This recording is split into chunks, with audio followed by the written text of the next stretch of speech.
দর্শক চলেন প্রথম আমরা একটা খবর পড়ি। অনেকদিন আপনাদেরকে নিয়ে খবর পড়া হয় না। একটা ছোট্ট খবর, খুব বেশি বোর করবো না, লম্বা কোনো খবর না।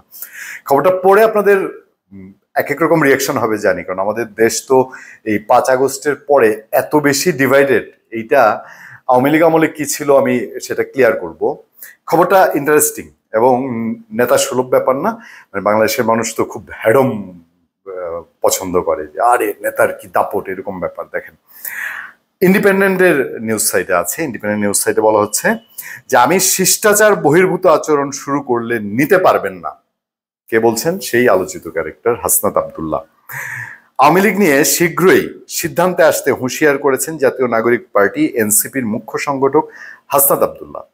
দক্ষিণাঞ্চলের মঙ্গলবার বিকেলে নিজের ভেরিফাইড ফেসবুক প্রোফাইলে দেওয়া একটি পোস্টে তিনি হুঁশিয়ারি দেন, তবে তিনি কাকে উদ্দেশ্য করে এই পোস্ট দিয়েছেন তা স্পষ্ট করেননি।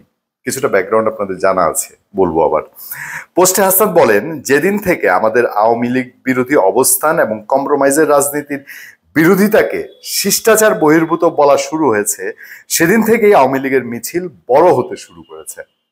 আচ্ছা, জুলাই অভ্যুত্থানের এ নেতা আরো বলেন, যারা কম্প্রোমাইজের রাজনীতি করছেন তাদের সতর্ক করছি, অতি শীঘ্রই আওয়ামী লীগ নিয়ে সিদ্ধান্তে আসুন, না হলে আপনারা করবেন কম্প্রোমাইজের রাজনীতি আর আমি করব শিষ্টাচার বহির্ভূত রাজনীতি। সাবধান করে দিয়ে পোস্টে তিনি বলেন, আমি শিষ্টাচার বহির্ভূত আচরণ শুরু করলে নিতে পারবেন না, সাবধান হয়ে যান।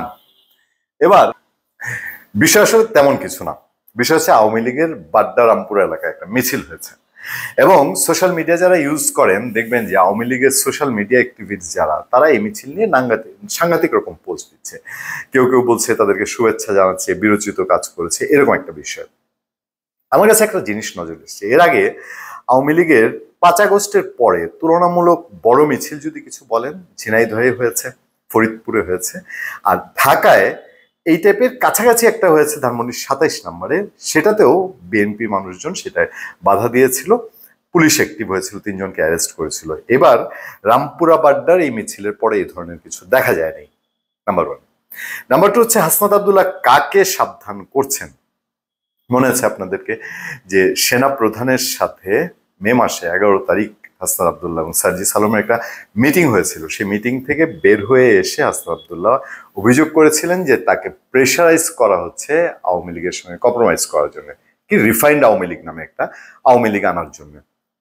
এই প্রেক্ষাপটগুলো যদি সরেও আসি, এবার হাসনাত আব্দুল্লাহ যেই তাদের কাছা বেঁধে নেমেছেন, তাদের একটাই পয়েন্ট, মানে এখানে কম্প্রোমাইজের কোনো জায়গা নেই, সোজা সাপটা তারা আওয়ামী লীগ নিষিদ্ধ চায়।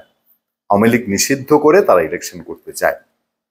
অনেকে বলেন যে এটা কাঁচা বয়সী রাজনীতিবিদদের মানে একটা আবদার।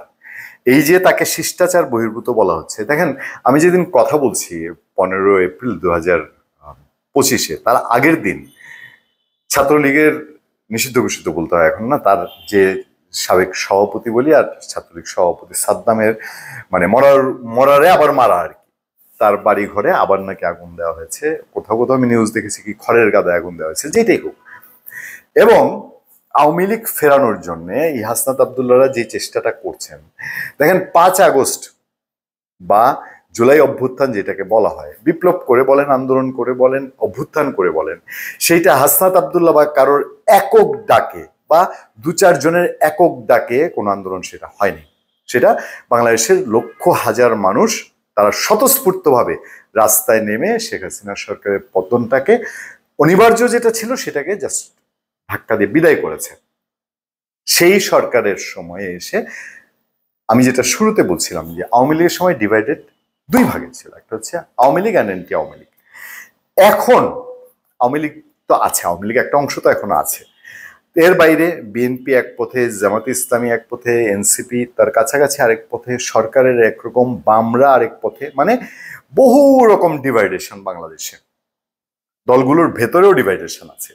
সেরকম একটা প্রেক্ষাপটে আওয়ামী লীগ নিষিদ্ধ হবে কি হবে না, হাসনাত আব্দুল্লাহরা যেহেতু একক নেতৃত্বে কিছু করেন নাই, সুতরাং সেটা পাবলিকের ম্যান্ডেটের উপরে ছাড়ছেন না, বা পাবলিক কি সিদ্ধান্ত নিবে এইটার উপরে তারা যাচ্ছেন না বা যেতে চাচ্ছেন না, বা গেলে ফল কি হবে। নাম্বার 2 হচ্ছে আগামী ইলেকশন, আওয়ামী লীগ বিহীন ইলেকশন, সেই ইলেকশনটা পলিটিক্যালি কতটা ম্যাচিউর সিদ্ধান্ত হবে, এটা হাসনাত আব্দুল্লাহরা না বুঝলেও তাদের উপরে যারা আছেন অভিজ্ঞতা সম্পন্ন মানুষ, তারা ঠিক ভালো বুঝতে পারছেন। সেই প্রেক্ষাপটে এবার এসে হাসনাত আব্দুল্লাহ যখন এই কথা বলছেন যে আওয়ামী লীগের বিষয়ে দ্রুত সিদ্ধান্ত নিতে, নিষিদ্ধ শব্দটা আমি পাইনি। কেন দ্রুত সিদ্ধান্ত নিতে হবে? তাহলে এই মিছিলগুলো, তো মিছিলগুলো যেটা 7-8 মাসের মধ্যে হচ্ছে বা 8-9 মাসের মধ্যে মিছিলগুলো হচ্ছে, মিছিলগুলোর পরিধি বড় হচ্ছে, এগুলোর সামনে চলতে থাকলে আপনারা আদর্শিকভাবে বা এনসিপির জনবল দিয়ে আপনারা কি এই মিছিলগুলোকে প্রতিরোধ করার মতন মৌলিক যে জায়গা, আমি পেশি শক্তির কথা বলছি না, যে যদি বলেন যে হ্যাঁ আদর্শিকভাবে আপনি আওয়ামী লীগকে মোকাবেলা করবেন, যে এই দেশে আওয়ামী লীগ রাজনীতি করতে পারবে না, সেটা আদর্শিকভাবে করবেন, সেই ভিতটা কি আপনাদের দাঁড় হয়েছে কিনা?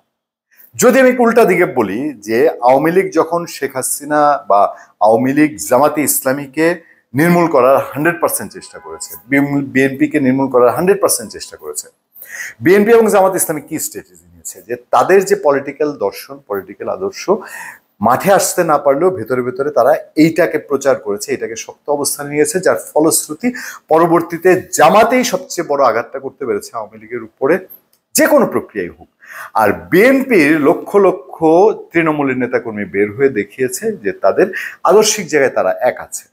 এবার আওয়ামী লীগকে আপনি যখন এরকম কোণঠাসা করতে যাবেন, তখন আওয়ামী লীগ কি সেই আদর্শিক জায়গায় এতটা নড়বড়ে যে শুধু শেখ হাসিনার কথার উপরে, শেখ হাসিনাকে দেখিয়ে, ফ্যাসিবাদী মূর্তি দেখিয়ে আপনি আওয়ামী লীগকে নিশ্চিহ্ন করার যে চিন্তা ভাবনাটা করছেন? তাহলে এখন যে আপনি আবদার, বলবো আমি এটাকে হুমকি বলে খুব একটা বড় করতে চাই না, যে আবদারটা আপনি যাকেই উদ্দেশ্য করে বলে থাকেন যে আপনি শিষ্টাচার বহির্ভূত দেখাবেন, শিষ্টাচার বহির্ভূত কাণ্ড কারখানা দেখাবেন, সেই শিষ্টাচার বহির্ভূত কাণ্ড কারখানা আপনি কাকে দেখাবেন?